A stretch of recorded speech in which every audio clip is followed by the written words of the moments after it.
by leaving a comment below. If you enjoy this video, don't forget to like and subscribe.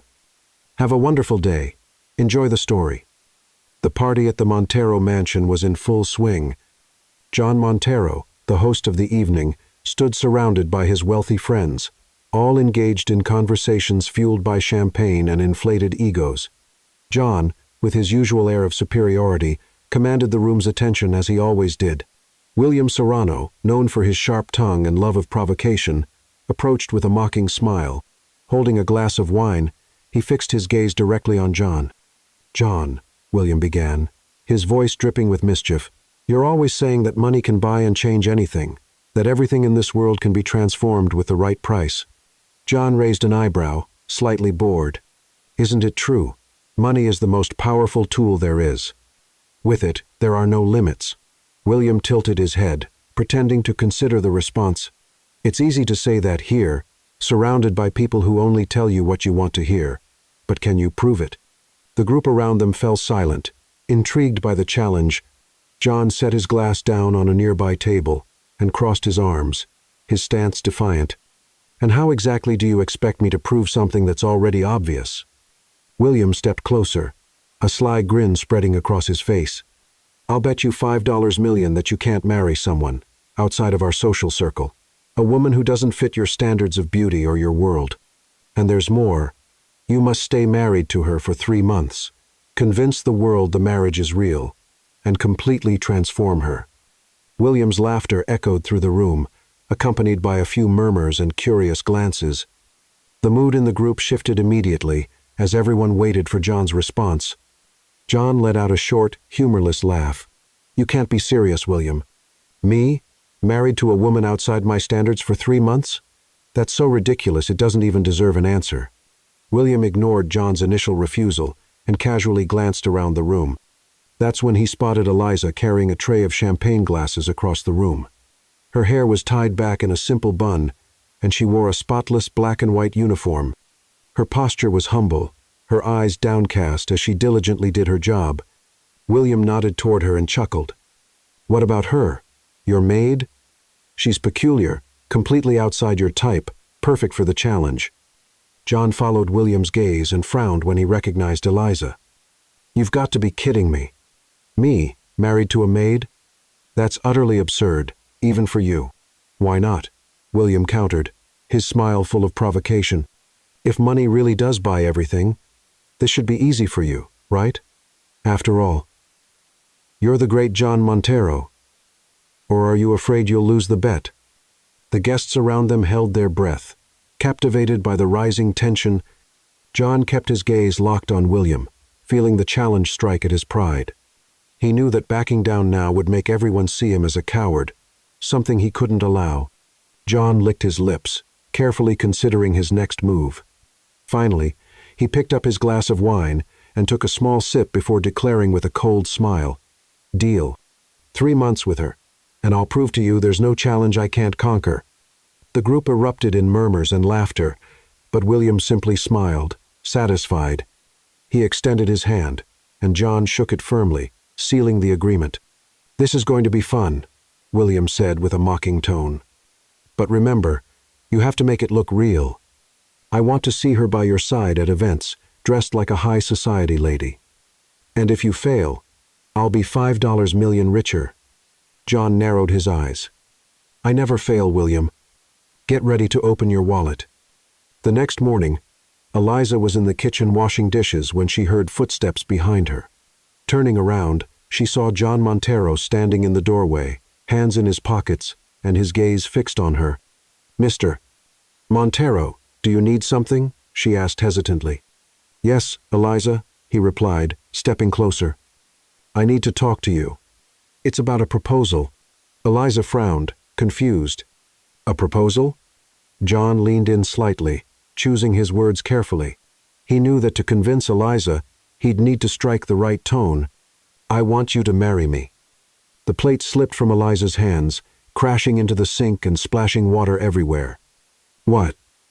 "You heard me right." John kept his tone calm, as if discussing business. "It's a contract. A marriage of convenience. You'll be my wife for 3 months. And in return, I'll pay you an amount that could change your life." Eliza let out a nervous laugh, as though he were joking. "That's not funny, Mr. Montero." "I'm not joking, Eliza." He pulled a check from his pocket and placed it on the counter. The amount was enough to solve any financial problem. "For years you're struggling, aren't you? With this money, you can start fresh. So what do you say?" Eliza looked at the check and then back at John. She knew this man was used to controlling everything around him. It was clear he didn't see her as a person, but rather as a means to achieve something. "Why me?" she asked, trying to understand. "Because you're perfect for it," John replied bluntly. "It's simple. No one would expect me to marry someone like you." "That's exactly why it will work." John's brutal honesty made her uncomfortable.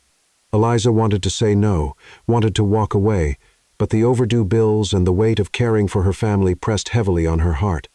"And if I agree, what happens after the 3 months?" "We get divorced," he answered indifferently. "No questions, no ties. You go back to your life, and I go back to mine. But you'll be in a much better position than when you started." Elisa took a deep breath. She knew entering this arrangement was like selling a part of herself, but maybe it was her only chance to change her reality. "I accept," she finally said. John smiled, satisfied. "Great. Tomorrow, you'll be my wife." Eliza watched him leave the kitchen with a heavy heart. She knew she was stepping into a dangerous game, but for the first time in a long while, there was hope that things might change. The next morning began with a different tension at the Montero mansion.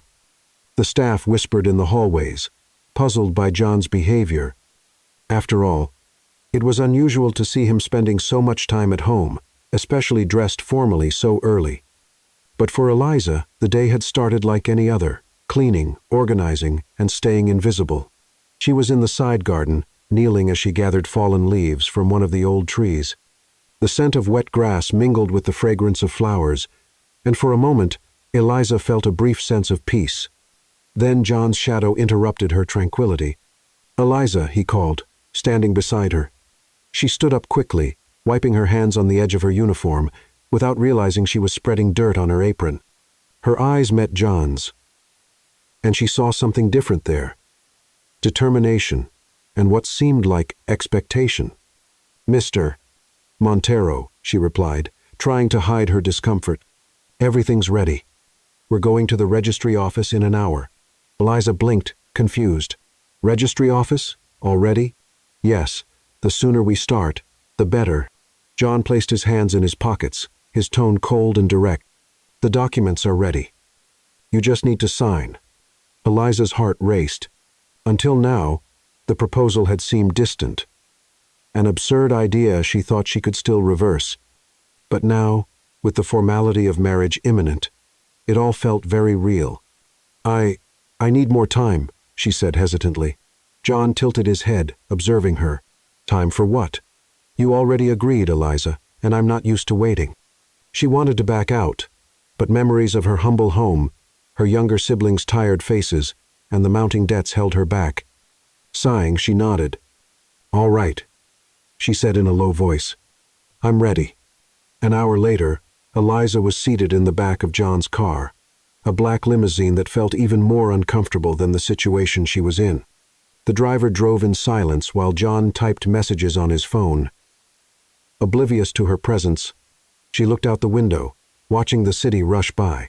Where she came from, downtown felt like a completely different universe: huge buildings, luxury stores, and well-dressed people who never looked around. "We're here," John said suddenly, putting his phone away. The car stopped in front of a discreet but imposing building. Eliza got out hesitantly, while John held the door for her. Inside the registry office, 2 lawyers were already waiting, along with a small group of staff who had clearly been instructed not to ask questions. Eliza's stomach turned as she picked up the pen to sign the papers. Her hands trembled, but she forced herself to stay calm. In just a few minutes, she was officially Mrs. Montero. John shook the registrar's hand and turned to Eliza with a light smile. "Congratulations. We're officially husband and wife now." "It's not exactly like that," Eliza murmured without looking at him. John didn't respond. He simply guided her back to the car, where the silence between them felt even heavier than before. When they arrived at the mansion, Eliza noticed something different. The curtains had been replaced. The lighting was softer, and a new decoration adorned the main hall. There was something almost theatrical about the atmosphere, as if the entire house was preparing for a grand performance. John led her upstairs and stopped in front of a door. He opened it, revealing a luxurious bedroom with an enormous bed, velvet curtains, and a closet larger than the house Eliza lived in. "This will be your room," he said, as if it were the most obvious thing in the world. Eliza stepped inside, glancing around. Every detail seemed to whisper that she didn't belong there. "It's beautiful," she said, unsure of what else to say. "I hope you're satisfied. And remember, you're my wife now. It's important that everyone believes it, especially the people in my circle." Eliza turned to him, crossing her arms. "And what exactly do you expect from me, Mr. Montero?" John raised an eyebrow, surprised by her defiance. He was used to being obeyed without question, but Eliza didn't seem willing to make things easy. "I expect you to play the part," he said firmly. "Elegant dresses, perfect posture, and no impulsive behavior." Eliza let out a short laugh. "Oh, of course, because appearances are all that matter here, aren't they?" John frowned but didn't respond. He knew she was right but wouldn't admit it. "You'll have everything you need. Tomorrow morning, a stylist will come to help you choose appropriate clothes." Eliza sighed, feeling the weight of it all. She didn't want to accept it, but she knew she was trapped in this arrangement. "Fine, if that's what you want, I'll do my part, but don't expect me to change who I am." John shrugged as if it didn't matter to him. "That's your problem, Eliza. As long as you stick to the agreement, I don't care who you are."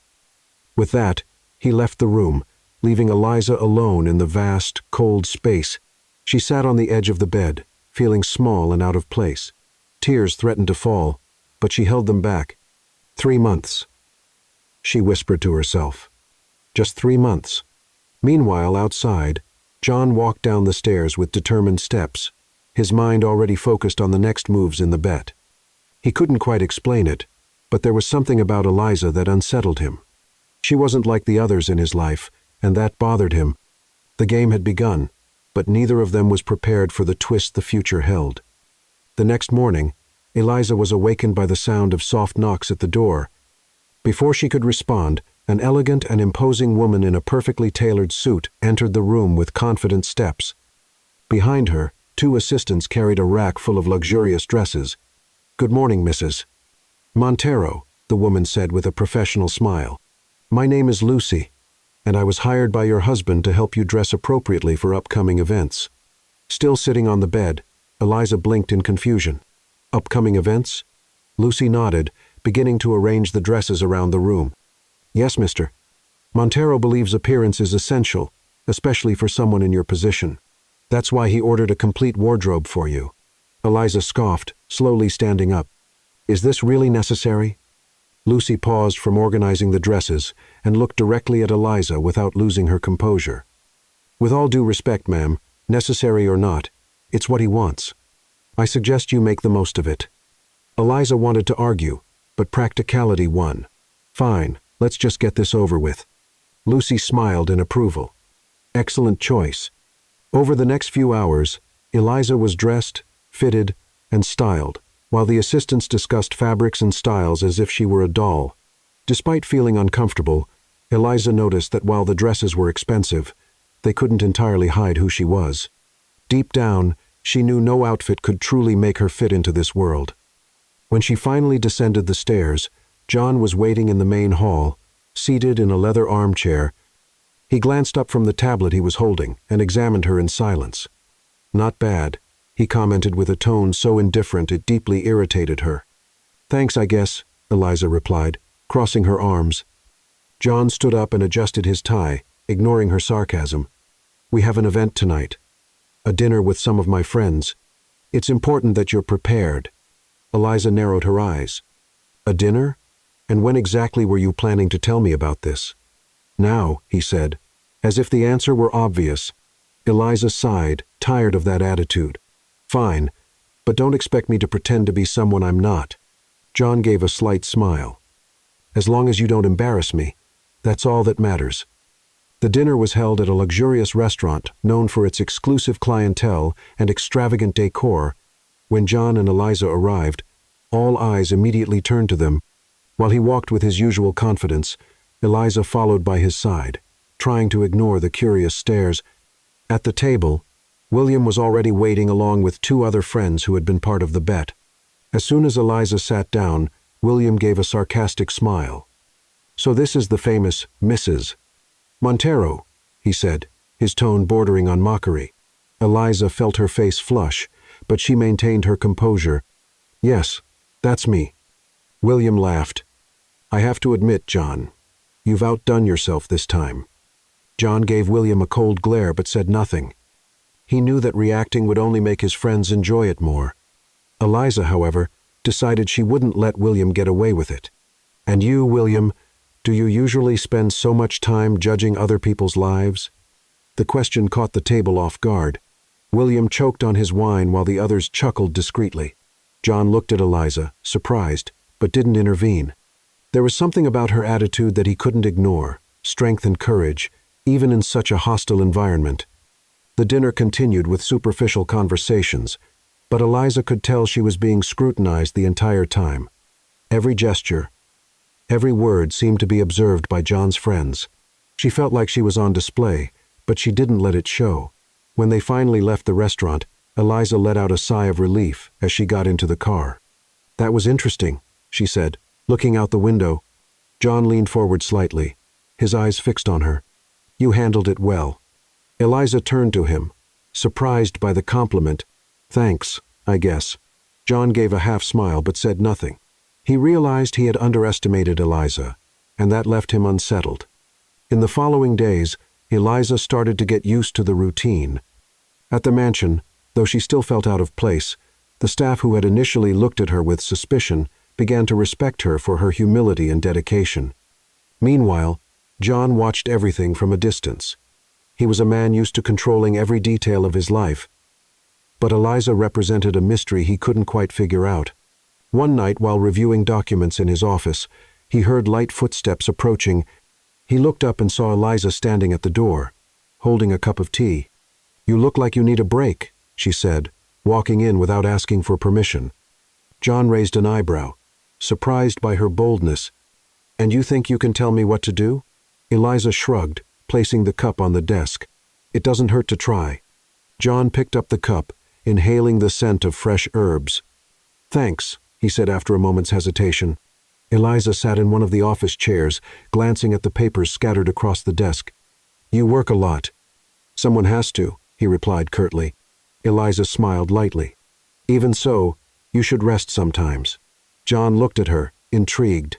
There was something about her simplicity that unsettled him, as if she reminded him of something he'd long forgotten. "You're different," he said without thinking. Eliza tilted her head, surprised. "Different how?" "I don't know." John shook his head, trying to push the thought away. "Just different." Eliza laughed softly. "I guess I'll take that as a compliment." She stood up, ready to leave, but before going, she looked at him one last time. "Good night, John." "Good night, Eliza," he replied without looking away. When the door closed, John leaned back in his chair, still holding the teacup. For the first time in a long while, he felt oddly at peace, though he couldn't understand why. The next morning, John called Eliza to the backyard garden, where an unusual setup awaited. A table was set under the large oak tree, filled with books, silverware, crystal glasses, and a small notepad. In the tree's shade stood Lucy, Eliza's stylist, with a formal smile. Beside her was an elegant woman with gray hair who radiated authority. Eliza narrowed her eyes at the scene as she approached. John turned to her with an impassive tone. "Eliza, this is Sophia," he said, indicating the woman with gray hair. "She's an etiquette and manners specialist. Over the next few weeks, you'll have daily lessons to learn how to behave according to your new position." Eliza frowned. "Etiquette leçon? Are you serious?" "Completely serious," John said, crossing his arms and looking at her as if daring her to refuse. "You need to know how to behave at the events I attend. We can't leave anything to chance." Eliza let out a short, incredulous laugh. Of course, because nothing is more important than looking perfect for the people you want to impress, right? Exactly, he replied, ignoring the sarcasm. Let's begin. Eliza knew she was stuck in this arrangement and couldn't simply walk away, but that didn't mean she was going to make things easy for John. She sat down at the table, crossing her arms. All right. Teach me how to be perfect then. The first lessons were a true test of patience for both of them. Sophia, with her impeccable posture and almost unshakable calm, demonstrated how to hold a wine glass properly, use the correct utensils, and walk gracefully. Eliza, on the other hand, made a point of deliberately making small mistakes just to see John's reaction. Eliza, Sophia said, holding back a sigh as Eliza accidentally dropped a fork on the floor for the third time. You need to focus. I'm trying, Eliza replied with a mischievous smile. John, observing everything from a distance, narrowed his eyes. Eliza, you know this is necessary. Necessary for whom? For you? Because I'm perfectly fine the way I am. Eliza glared at him, her gaze challenging. It's necessary for both of us, John said firmly. I don't make bets to lose. Eliza scoffed, but picked up the fork again. Despite her rebellious attitude, part of her wanted to show she could learn not to please John, but to prove he didn't have the power to define who she was. As the days passed, Eliza began to notice subtle changes in her routine. The etiquette lessons became less annoying as she started mastering the basics. However, her relationship with John remained tense. One evening during dinner, John watched Eliza closely as she ate, clearly waiting to catch her making a mistake. Aware of his gaze, she placed her fork and knife perfectly on her plate and smiled at him. Are you satisfied? She asked, her tone defiant. John gave a half smile. I'll admit you're improving. Well, I'm a dedicated student, Eliza replied with a hint of irony. Despite the teasing tone, something felt different between them that night. For the first time, John seemed to see Eliza as more than just her appearance or her challenging attitude. He was starting to realize she was stronger and smarter than he had assumed. The next morning, John took Eliza to her first mission in high society, a charity brunch hosted by one of his business partners, Clarice Belmont. Eliza, dressed in an elegant blue gown chosen by Lucy, entered the room with John, feeling every eye turned toward her. Though nervous, she kept her head high. Clarice, a sophisticated and imposing woman, approached them with a polite smile. John, darling, and who is this lovely lady? This is my wife, Eliza, John said with a forced smile. Clarice raised her eyebrows in surprise, but quickly masked her reaction with a cordial handshake. It's a pleasure to meet you, Eliza. John never mentioned he was married. Eliza smiled politely, fully aware that Clarice was simply being polite. The pleasure is mine. During the brunch, Eliza noticed the guests watching her with curiosity, clearly trying to figure out how someone like her ended up with a man like John. But instead of feeling intimidated, she used it as motivation. When Clarice asked Eliza her thoughts on philanthropy, Eliza answered honestly, I think helping others shouldn't be limited to events like this. It's something we can all do in our daily lives, even in small ways. Her response caught everyone by surprise. John, who was about to intervene, stopped and watched. The guests seemed genuinely impressed. An interesting perspective, Clarice said, raising her glass of champagne. John, it seems your wife has much to teach us all. Eliza felt a mix of pride and relief. For the first time, it seemed like she had managed to hold her own in that unfamiliar world. Back at the mansion, John stopped in the hallway and turned to Eliza. You were impressive today. Eliza raised an eyebrow, surprised by the compliment. Is that a compliment? Yes, he said with a faint smile. You managed to win people over, even though you're completely different from them. Eliza chuckled, crossing her arms. Maybe because I'm not trying to be like them. John looked at her for a moment, as if seeing something new. Maybe that's what makes them so intrigued by you. Eliza glanced away, feeling uneasy at his tone. Well, I just did what I thought was right. Keep it up, Eliza, he said before walking away. She stood in the hallway, watching him disappear upstairs. For the first time, she felt she was starting to understand John. Beneath all the coldness and arrogance, there was something more. Something he hid from everyone, even himself. As the weeks went by, the forced coexistence between Eliza and John began to reveal hidden layers of both. Despite the constant teasing and power games between them, John couldn't help but notice that Eliza seemed to carry an invisible burden. One night, he found her in the mansion's garden, sitting alone on a stone bench. She was holding something in her hands, a small notebook she leafed through absent-mindedly, a melancholy expression on her face. "It's late," John said, announcing his presence. Eliza startled, quickly closing the notebook. "I couldn't sleep." "Neither could I," he replied, walking toward her. "What are you reading?" "It's just something of mine," she answered evasively. John sensed her discomfort and let the matter drop. But his curiosity had been piqued. There was something important about that notebook, and he wanted to know what it was. The next day, while Eliza was helping in the kitchen, John sat in his office.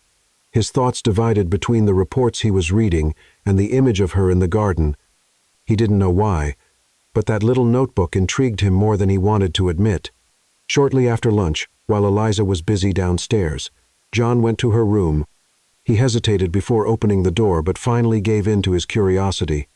On the dresser next to a vase of wilted flowers was the notebook. He picked it up carefully, flipping through the pages. What he found surprised him, notes and sketches, almost like a diary.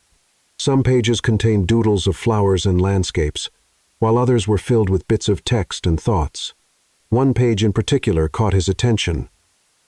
There was a drawing of two small children holding hands with a woman. Below it was a note. "I promised to protect them, no matter the cost." John frowned. Who were those children? He didn't know Eliza had siblings or children. That evening during dinner, John couldn't hide his unease. He watched Eliza closely, trying to decipher her. "Why are you looking at me like that?" she finally asked, setting her fork down. "Do you have siblings?" he asked, ignoring her question. Eliza froze for a moment, but quickly regained her composure. "Why do you ask?" "Just curious," he replied, revealing nothing. Eliza averted her gaze, clearly uncomfortable. "I have two younger brothers. They're fine. At least I hope they are." "You don't talk to them?" Eliza sighed, placing her fork down. "There's not much to say. It's been years since we've been in touch. They live with an aunt in another city." John noticed the bitterness in her voice, but didn't press further. He knew there was more to the story, but understood he would need patience to get answers. A few days later, while Eliza was out with Lucy, John called his trusted assistant, Marcos, for a conversation. "I want you to find out everything you can about Eliza," he said, handing him a photo. "Anything specific, Mr. Montero?" Marcos asked, curious. "Family, past, anything she might be hiding." John avoided looking at his assistant, feeling a pang of guilt for what he was doing. "Understood. Report back soon." The next morning, John received a report from Marcos. It was a complete dossier on Eliza. He read it in silence, feeling the weight of each page. Eliza had grown up in a humble neighborhood, taking care of her two younger brothers from a young age. Her parents had died in a car accident when she was only 17, leaving her as the sole caretaker of the children. For a few years, she worked 2 jobs to support them, but eventually lost custody because she couldn't provide a stable home. John felt a tightness in his chest as he imagined Eliza facing all that alone. He had never stopped to consider that she might have endured such hardships. Among the documents was an old photo of Eliza and her brothers. She looked so young and full of hope, holding the children in her arms.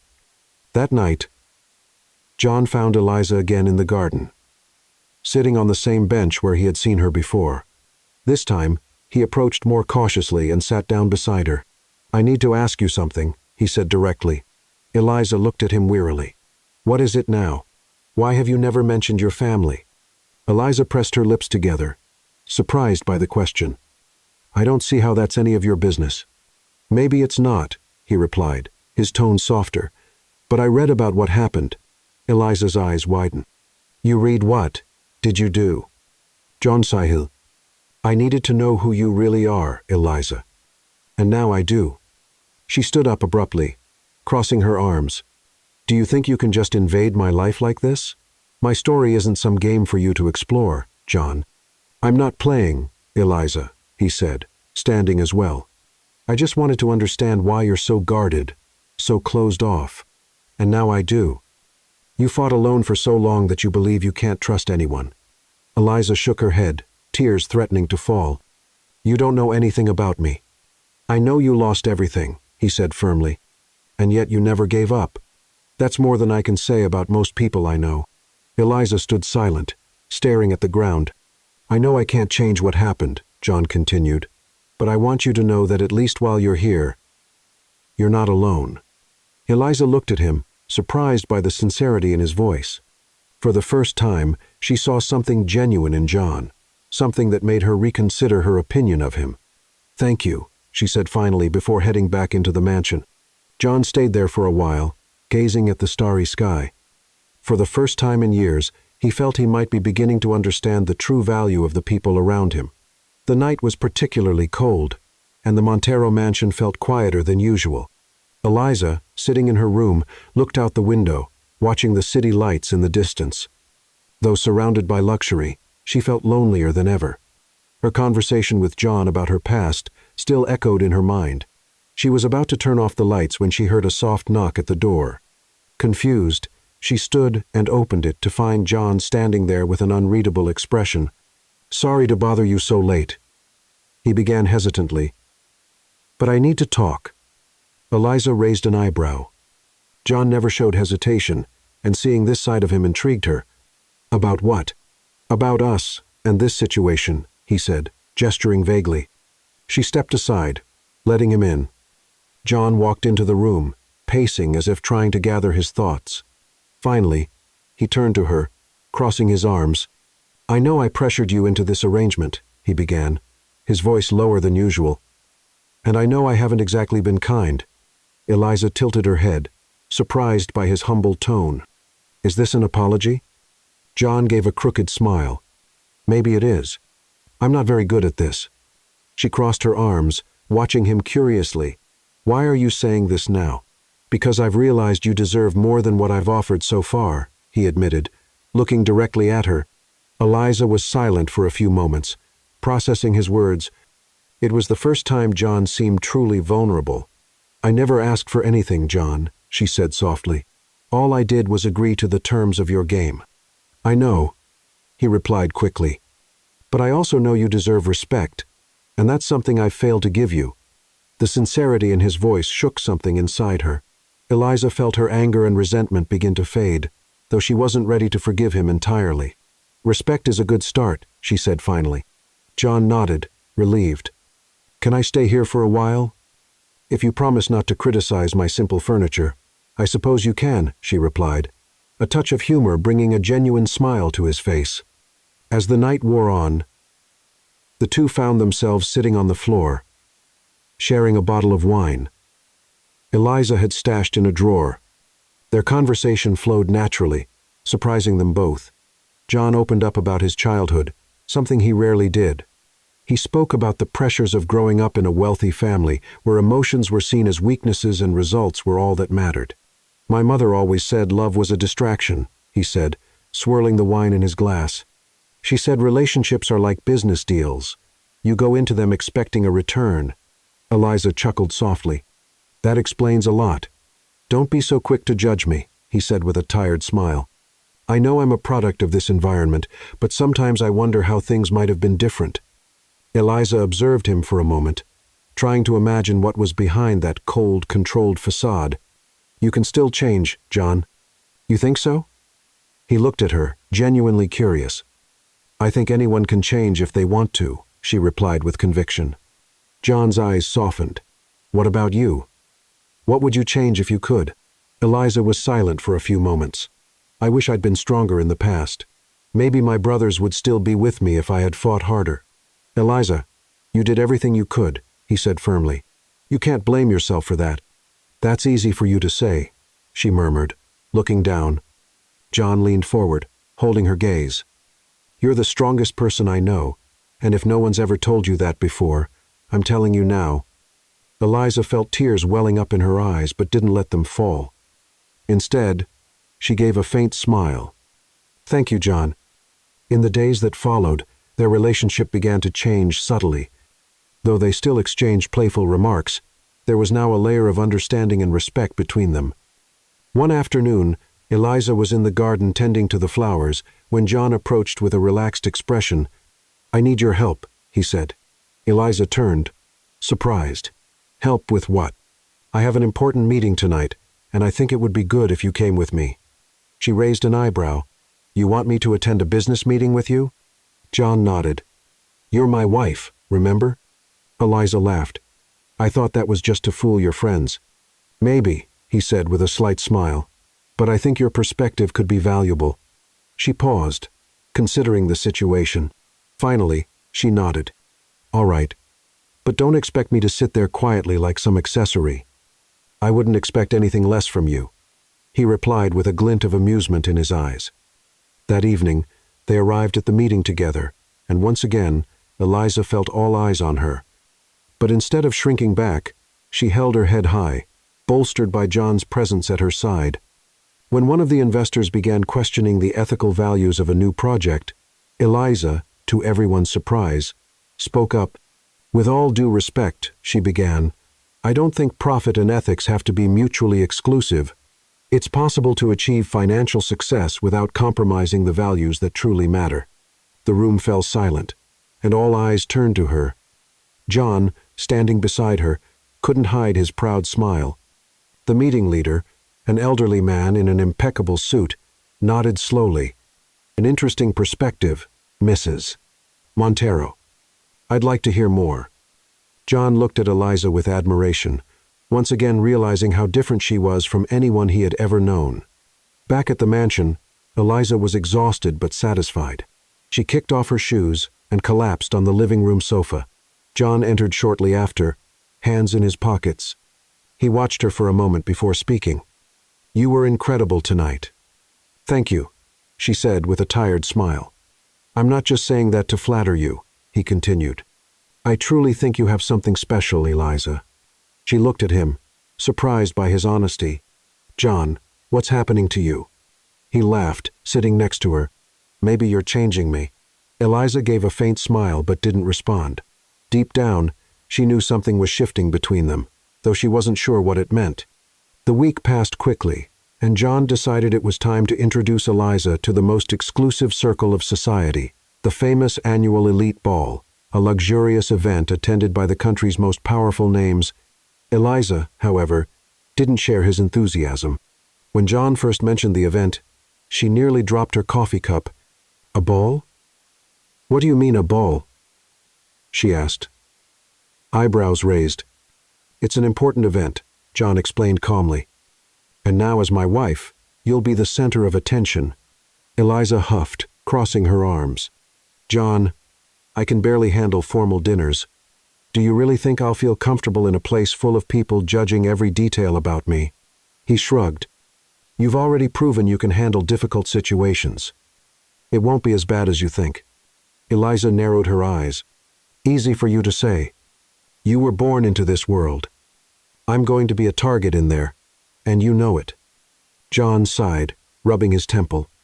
"Yes, they'll judge you, but you don't have to care about that. You're not there to please them." "Then why am I going?" she asked. "Because it matters to me," John replied sincerely. Eliza stayed silent for a few moments, realizing that, for the first time, John wasn't forcing or demanding. He was asking. "All right," she said finally, "but if anyone insults me, I'm going to respond." John gave a slight smile. "That's all I expect from you." On the day of the ball, Lucy and her team arrived early to prepare Eliza. The mansion was transformed into an improvised atelier, with fabrics, jewelry, and makeup artists occupying every corner. Eliza looked visibly uncomfortable as the team adjusted the gown on her. A long, elegant silver dress with shimmering details. She glanced at herself in the mirror, barely recognizing the woman staring back at her. "You look stunning," Lucy said, adjusting the hem of the dress. Eliza gave a hesitant smile. "I don't know. It doesn't feel like me." Lucy took her hands gently.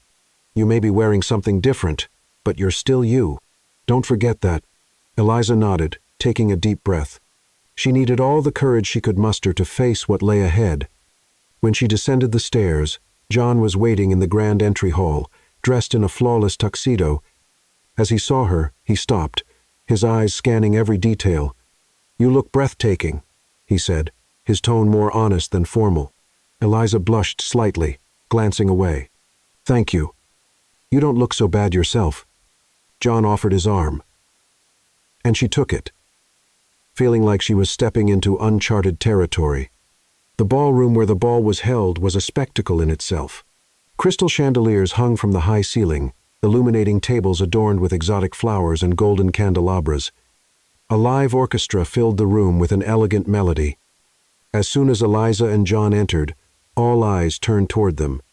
There were whispers, evaluating glances, and even a few stifled laughs. Eliza's stomach twisted, but she kept her head held high, remembering John's advice. "They're all staring at me," she whispered, leaning toward John. "Let them stare," he replied calmly. "They've got nothing better to do." Eliza gave a faint smile, appreciating his support. The evening began with formal introductions. John guided her from one group to another, presenting Eliza as his wife. Some were polite but distant, while others were openly condescending. One woman in particular, Vanessa Belmont, stood out, tall, blonde, and strikingly beautiful. She radiated an air of superiority. Vanessa approached John with a charming smile, entirely ignoring Eliza. "John, darling, it's so good to see you," Vanessa said lightly, placing a hand on his arm. "And who is this distinguished young lady?" Eliza narrowed her eyes, but before she could respond, John stepped in. "Vanessa, this is my wife, Eliza." Vanessa raised her eyebrows as if she had heard something absurd, but quickly masked it with a polite handshake. "Of course. A pleasure to meet you, Eliza." "The pleasure is all mine," Eliza replied, keeping her composure. Vanessa tilted her head slightly, assessing Eliza like a predator sizing up its prey. "You know, Eliza, it takes a lot of courage to step into this world. Not everyone can handle it." Eliza offered a sweet smile, but her eyes were sharp. "Thank you for the advice. I imagine it must be difficult, especially for those who try too hard." John suppressed a laugh, as Vanessa recoiled slightly, visibly unsettled. When the music shifted to a waltz, John extended his hand to Eliza. "Shall we dance?" Eliza hesitated, glancing around the room. "I'm not very good at this." "Neither am I," he said with a smile. "But let's pretend we are." She took his hand, and they moved to the center of the ballroom.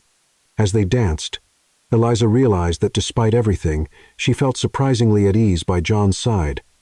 "You're doing well," he said, guiding her across the floor. "Maybe that's because you're not stepping on my feet," she teased. John chuckled, and for a moment, it felt like they were in a world of their own, far from the judgmental stares. Later that night, as Eliza rested at a table, one of John's friends, William, approached. "So, Eliza," he began with an ironic smile, "how are you enjoying your role as the perfect wife?" Eliza crossed her arms, meeting his gaze. "Quite well, thank you, William." William laughed, though there was a cruel undertone to it. "I have to admit, you're doing better than I expected. But tell me, how long do you think it will last?" Eliza felt anger rising but kept her composure. "William, what exactly are you trying to prove?" "Me? Nothing," he replied, feigning innocence. "I just find it fascinating how John managed to find someone so unconventional." Before Eliza could respond, John appeared, placing a firm hand on William's shoulder. "That's enough, William." William shrugged, raising his hands in surrender. "Relax, John. Just having a little fun." John held his stern gaze until William backed off. Then he turned to Eliza. "Sorry about that," he said. "No need to apologize," she replied. "I can handle people like him." John looked at her for a moment, admiring her strength. "I know you can." When they finally left the ball, Eliza felt immediate relief. In the car, as the city lights passed by the window, she turned to John. "Why did you really bring me here?" she asked. "Because I wanted them to see who you are," he answered without hesitation. Eliza gave a faint smile but said nothing. For the first time, She felt that John saw her as more than just a pawn in his game. The days after the ball brought a different atmosphere to the Montero mansion.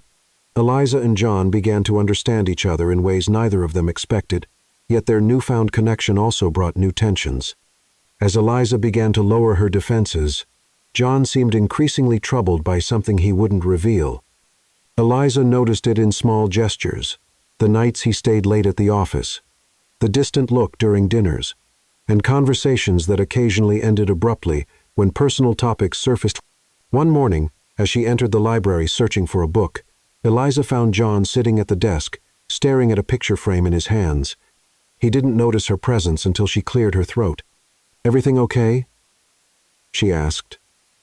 Noticing his melancholic expression, John quickly set the frame back on the desk and tried to mask his feelings. "Yeah, just memories from the past." Eliza approached, curious.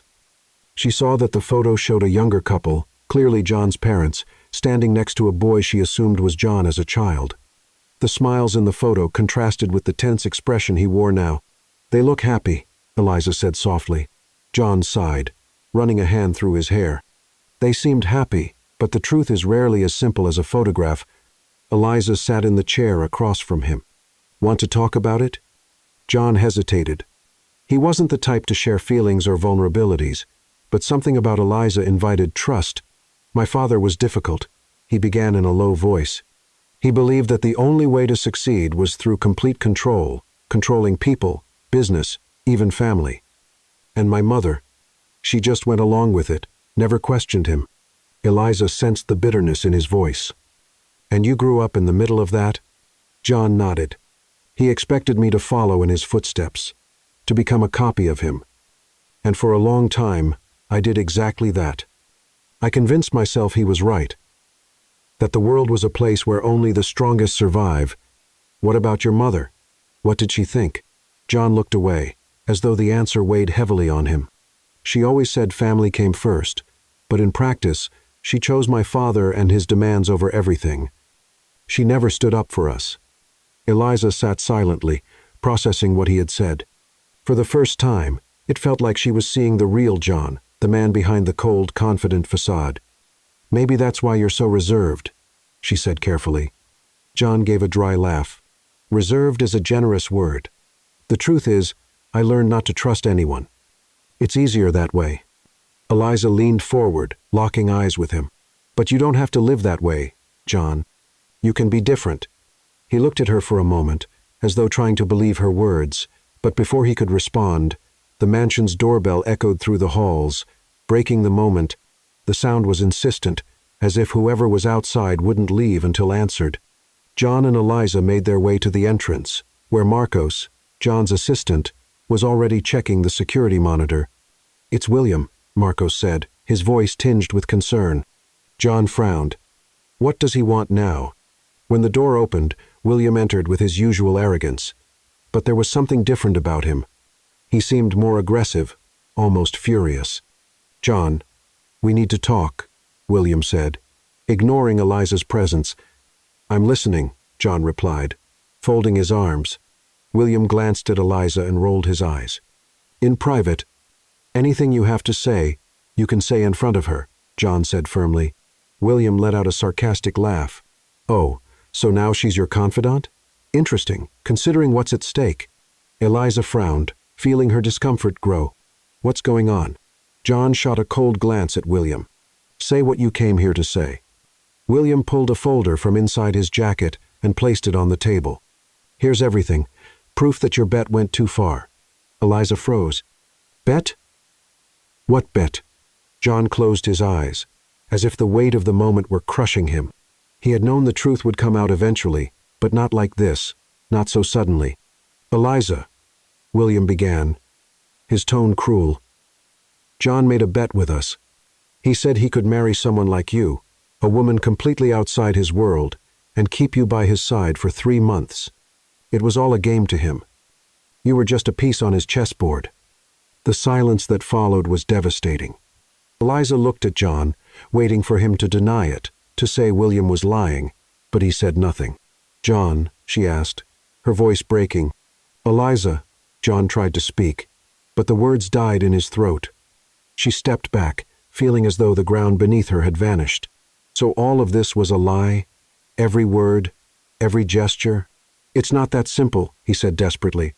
Eliza laughed bitterly, but there was no joy in her laughter. "Not simple? You played with my life, John. You used me for some stupid bet." "Eliza, please listen to me," he said, moving closer. "No," she shouted, stepping away. "I don't want to hear anything else. You're exactly the man I thought you were when I first met you, cold, selfish, and incapable of caring about anyone but yourself." William, satisfied with the chaos he had caused, gave a condescending smile. "Well, I think my work here is done. Enjoy the evening." He left, leaving Eliza and John alone. Eliza took a deep breath, trying to stay calm. "I can't stay here, John. Not after this. Eliza, please," he pleaded. "I know I was wrong, but it wasn't just that. I truly care about you." She looked at him, tears streaming down her face. "If you cared, you never would have done this." Without waiting for a response, Eliza went upstairs and began packing her things. John remained in the room, feeling utterly defeated. For the first time in his life, he realized he had lost something money couldn't buy. Eliza left the mansion that night, refusing John's offer to drive her. She didn't know where she was going, but she knew she needed to leave. The pain of his betrayal was too deep to ignore. As the ride-share car took her away, Eliza stared at the city lights, trying to find a way back to herself. John, meanwhile, stayed alone in his study, staring into the emptiness. He knew he had made the greatest mistake of his life, and now all he could do was face the consequences. Eliza spent the following weeks away from the Montero mansion, staying in a modest boarding house on the outskirts of the city. She used part of the money John had given her to rent a small room and began looking for work. The void left by his betrayal was hard to ignore, but Eliza knew she had to move forward. John, on the other hand, felt the weight of her absence. The mansion, once full of life during the months Eliza had been there, now seemed cold and lifeless. He spent his nights secluded in his office, staring at the folder and the contract that had started it all. One afternoon, Marcos, John's assistant, entered the office holding a piece of paper. "Mr. Montero," he said hesitantly, "I've managed to locate Mrs. Elisa." John looked up, surprised. He had asked Marcos to find out where she was, but wasn't sure if she would ever let him approach her again. "Is she all right?" he asked. His voice softer than he intended. "She's working as a waitress at a cafe downtown," Marcos replied. John remained silent for a moment, processing the information. He knew he had to see her, but also knew he couldn't just show up without something meaningful to say. "Get the car ready," he said at last. Eliza was wiping down a table in the small cafe where she had started working when she heard the bell above the door chime. She didn't pay much attention, accustomed to the comings and goings of customers, until she heard a familiar voice. "Elisa." She turned and saw John standing there, dressed in a flawless suit, but with a hesitant look she had never seen before. "John?" she said, surprised and wary. "What are you doing here?" He stepped forward but kept a respectful distance. "I needed to talk to you." "There's nothing for us to talk about," she replied, turning back to the table she was cleaning. "Please, just give me 5 minutes," he said, almost pleading. Eliza stopped and looked at him. There was something different about his posture, more humble. Against her better judgment, she nodded. 5 minutes, she said, motioning to an empty table. John sat down while Eliza remained standing, arms crossed. "I know I'm the last person you want to see," he began softly, "and I know what I did was unforgivable." "Then why are you here?" she asked firmly. "Because I realized you deserve so much more than I gave you," he said, "and I want to make things right, if you'll let me." Eliza let out a bitter laugh. "Make things right? John, you turned my life into a game. You used me to feed your ego. How exactly do you plan to fix that?" John took a deep breath, running a hand through his hair. "I donated the money from the bet, every penny. I don't want any of it tied to what happened between us." Eliza looked at him, surprised. "You did that?" "Yes, but I know that doesn't erase what I did to you. I just want you to know that I regret it deeply." She was silent for a moment, processing his words. "And what do you want from me now?" she finally asked. "I want a chance to prove I can be different," he said sincerely. "Not as part of a game, but because I care about you." Eliza felt her heart tighten. She wanted to believe him, but the fear of being hurt lingered.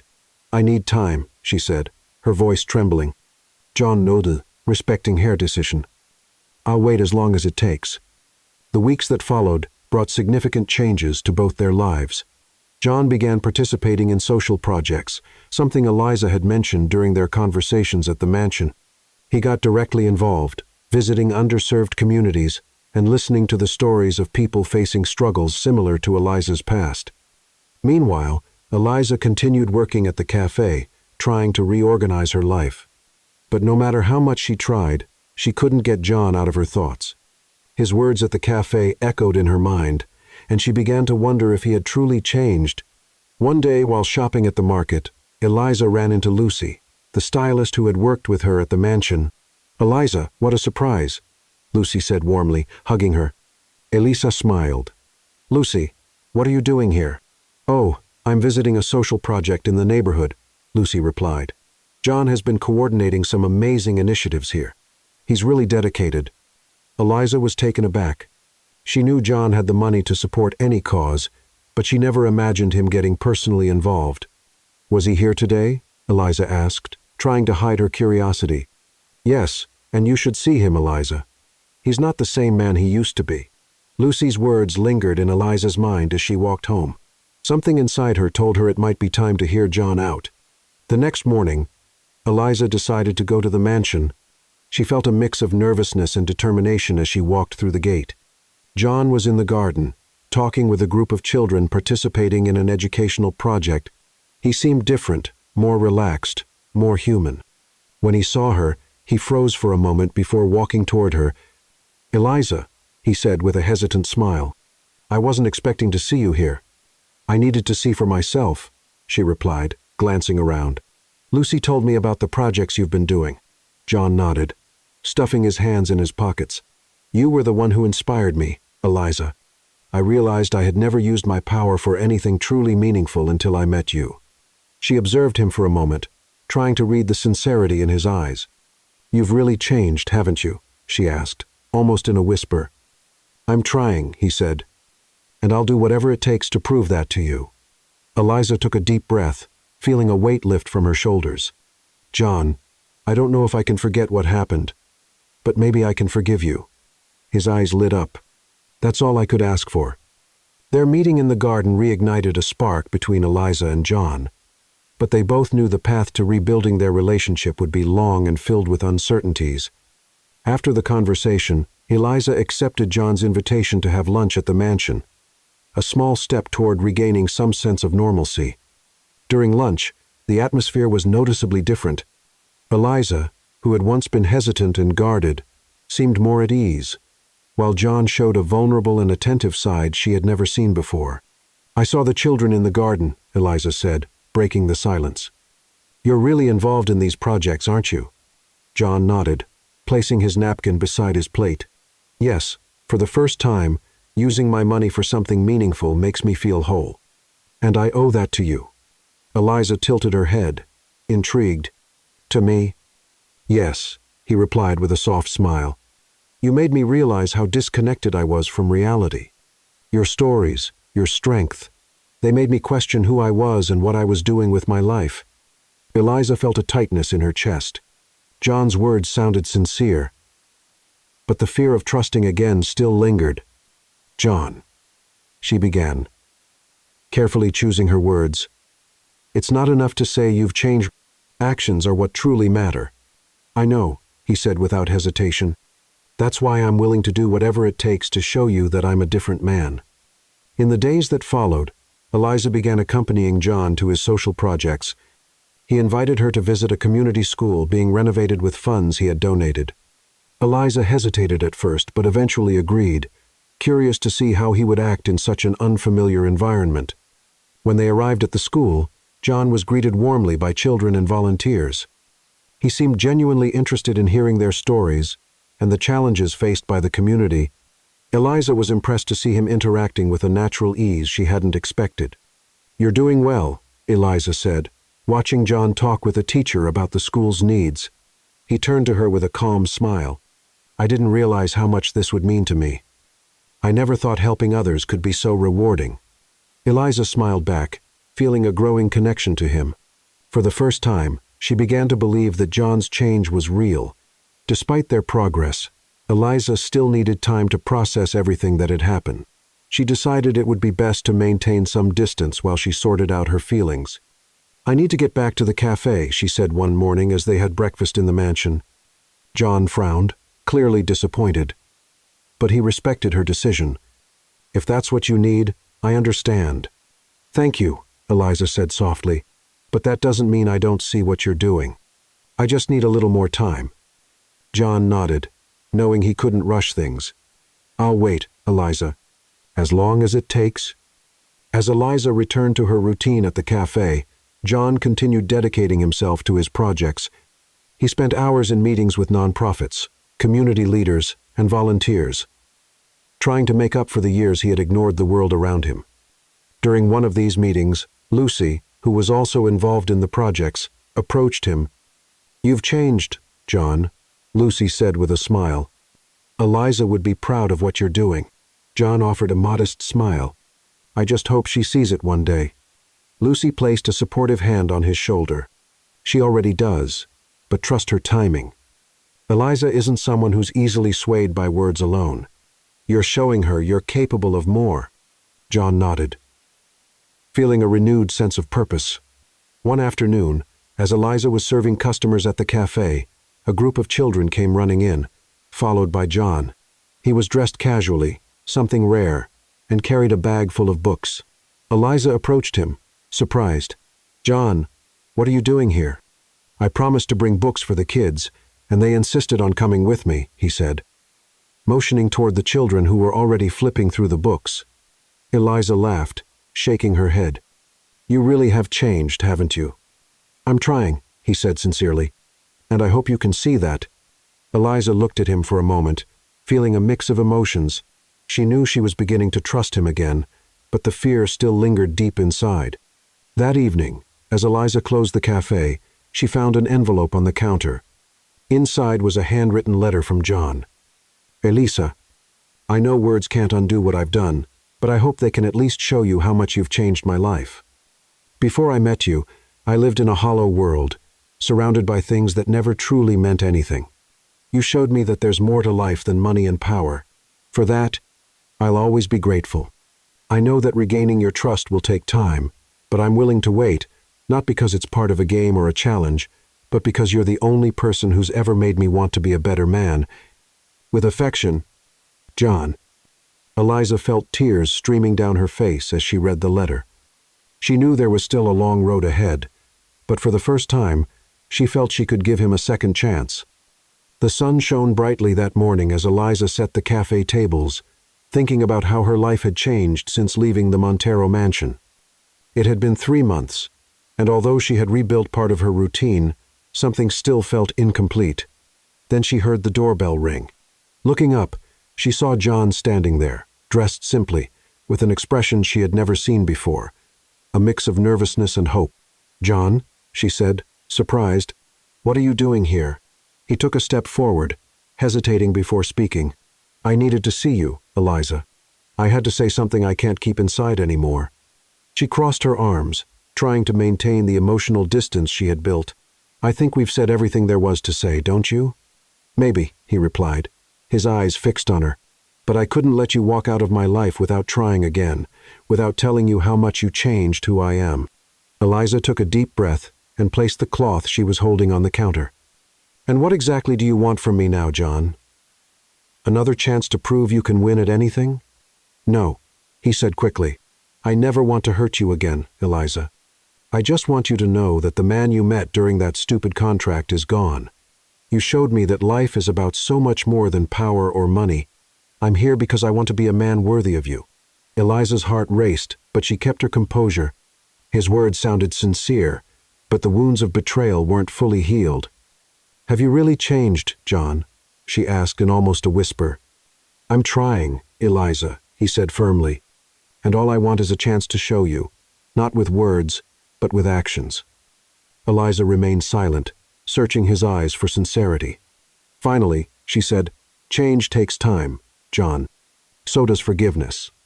"I know," he replied with a faint smile, "and I'm willing to wait as long as it takes." The weeks that followed were filled with encounters between Eliza and John. He took her to see the social projects he had started, while she invited him to see her world at the cafe. Gradually, Eliza began to notice that the man by her side now was different from the one she had met months ago. One day, John invited her to a charity event in an underserved neighborhood where he had been working.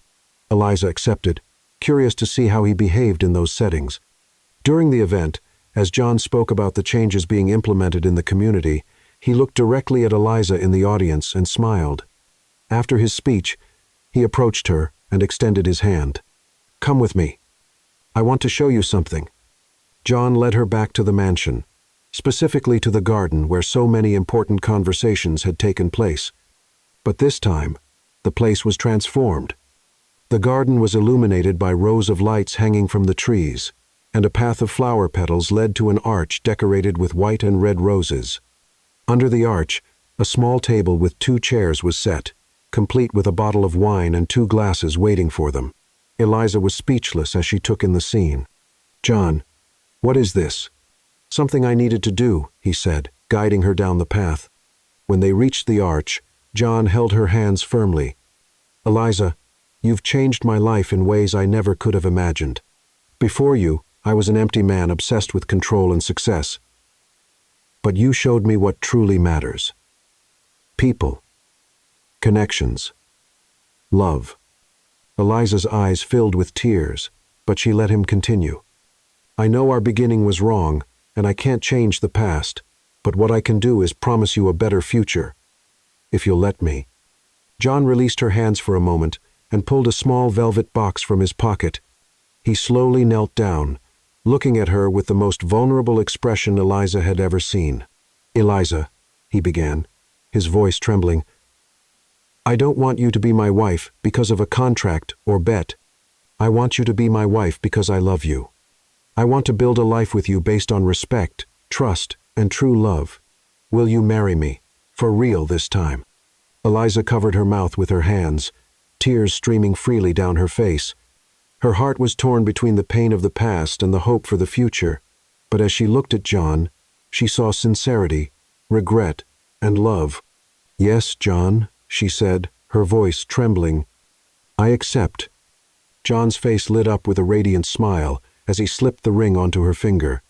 He stood up, pulling her into a tight embrace, and the two of them remained there under the lights and the floral arch, as if the world around them had disappeared. The ceremony took place 2 months later in the same garden.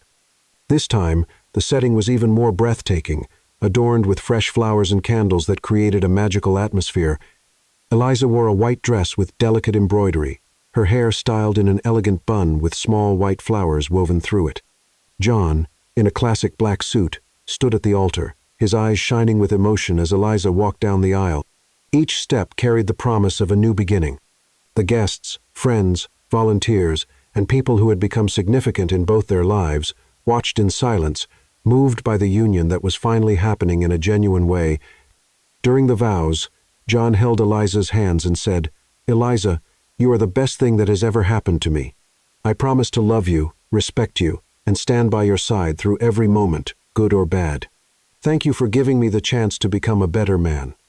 With tears in her eyes, Eliza replied, "John, you've shown me that people can change and that true love requires courage. I promise to walk by your side always as we build our life together." When the officiant pronounced them husband and wife, they kissed as the crowd erupted into warm applause and petals were tossed into the air. The reception was filled with music, laughter, and dancing. John and Eliza, hand in hand, cherished every moment, knowing they had overcome the past and were ready to build a